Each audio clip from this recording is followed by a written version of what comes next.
Hello students, I am Divyansh Singh Thakur going to tell you about moment distribution method.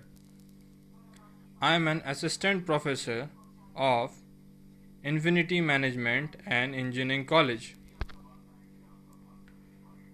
In this topic, we will discuss about moment distribution method. This method belongs to displacement methods.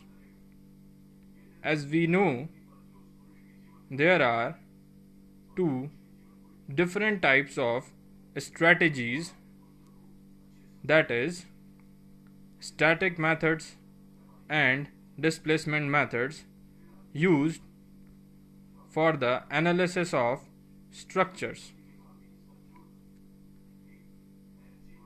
In the beginning, we start from the introduction part, then basic principles, definitions, and at the end, we will discuss some numerical problems.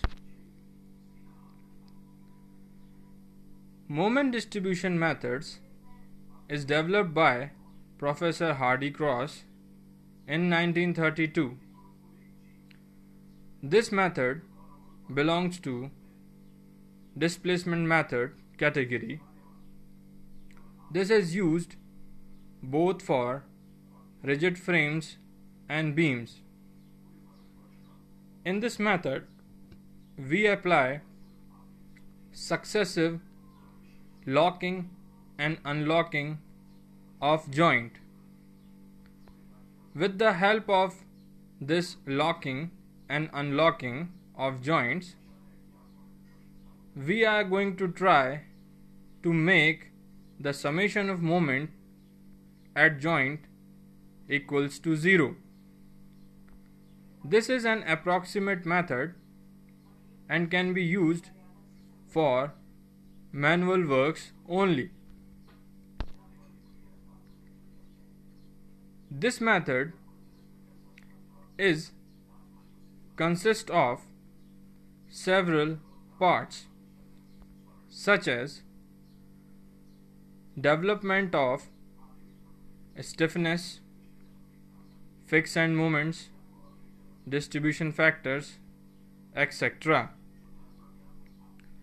In this part, first of all, we have to find out the kinematic indeterminacy of the structure. The kinematic indeterminacy is the point which gives the information regarding number of unknown displacements. These unknown displacements are found out with the help of moment distribution, and as an example, these distributions are going to help us to find out the ultimate moment at the joints. To find out the ultimate moments, first of all, we should know about fixed end moments. Fixed end moments are those moments which is being found out by assuming both joint fixed. Fixed end moments depends on type of loading, such as point load, uniformly distributed load, uniformly varying load, etc. There are different formulas for different type of loading. In the next step, we talk about the carryover factor and the stiffness of the member. Stiffness is defined as force per unit deflection, and this stiffness is different for simply supported beam and fixed beam. For simply supported beam, the stiffness is 3EI upon L, where E is modulus of elasticity and I denotes the moment of inertia. L is the effective length. On the other hand, for the fixed moments or fixed beam, the relative stiffness is defined as 4EI by L. With the help of these relative stiffness, we can find out the distribution factor.